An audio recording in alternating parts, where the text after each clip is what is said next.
Tol, peram. Ay, tol, may 200 ka dyan. Peram ako. Tol, alis ako. Mamaya susi. Saglit lang ako, tol. Sige na. Nagbayad ako ng kuryente. Damot mo naman. Ayan, madamot 200 na. lang. Madamot na kagad eh. Ako nga nagbayad ng tubig kuryente rito eh. Yan naman tayo eh. Hinuhulugan ko pa yung motor eh. Babanatan mo na naman ang hiram eh. Saglit lang ako, tol. Sige na, peram na ako. Wala nga akong pera. Balik mo yung susi rito. Nakita kita ka, sasahod mo lang eh. Huwag mo nang ano yun, yung traditional na minana pa sa mga tiyuhin natin na pag may trabaho yung isa, lahat, iaasa nyo dun sa may trabaho. Sama naman ang ugali mo, tol. Nanghihiram lang ako. Ang dami mo nang sinasabi. Masama ugali. Sabihin mo lang kung ayaw mo magpahiram. O ayoko. O yan naman ang hirap sa'yo eh.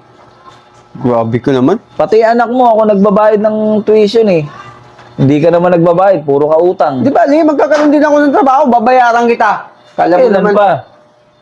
Kumo ako lang ang kumikita, sa akin yung aasa lahat. Pambira naman kayo.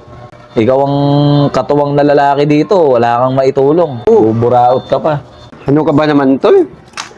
Saglit lang naman ako mawawa. Saglit eh, pag nadali yung motor, may pambayad ka ba dyan? Wala kang lisensya eh. Saan ka ba pupunta? May katagpo lang ako. Lakarin mo na lang, malapit lang naman yata eh. Hiram ka ng 200, wala na naman balikan. Tol, magtrabaho ka, tol.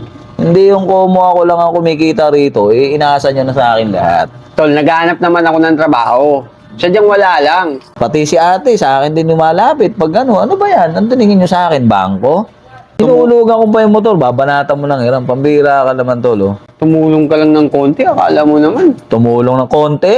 Ako lahat nagpagawa ng mga sira ng bahay dito, konti. Ayos ah.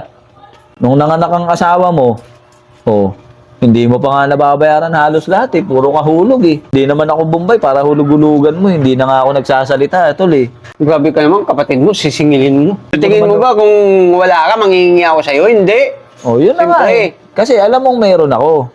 O tulungan mo kayo, kapatid mo kami. Hindi ko mo kapatid, tol. Tutulungan eh. Inasa nyo na yung buhay nyo sa akin. O bakit? May pamilya rin ako. Magsumikap ka kung gusto mong maging maayos ang buhay mo. Ako na nga ang tumayong breadwinner dito. Hindi naman ako ang panganay dito eh. Si ate eh. Tamad ka eh.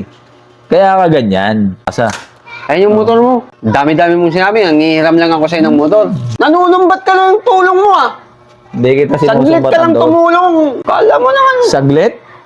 Sigurado ka saglit? Tingnan mo tong bahay na to. Ako nagpabuo nito ah. Anong saglit sinasabi mo? Kay Papa nung na-aksidente. Sino nagbayad ng bill sa ospital? Ako, tas saglit? Oh, sa'yo na yung motor. Ang gusto mo.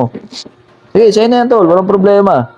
Para wala ka lang masabi sa akin. Sigurado ka? Okay na to. Oo, ikaw na rin magtuloy ng hulog niyan. 2 taon na lang yan ha. Tsaka ano yan, may penalty kahapon. 4-3 yan eh. May penalty na 500. Sa'yo na yan, tol. Nandun yung papel sa motor. Ay, tol! Alam mo, wala akong trabaho eh. Yung 200!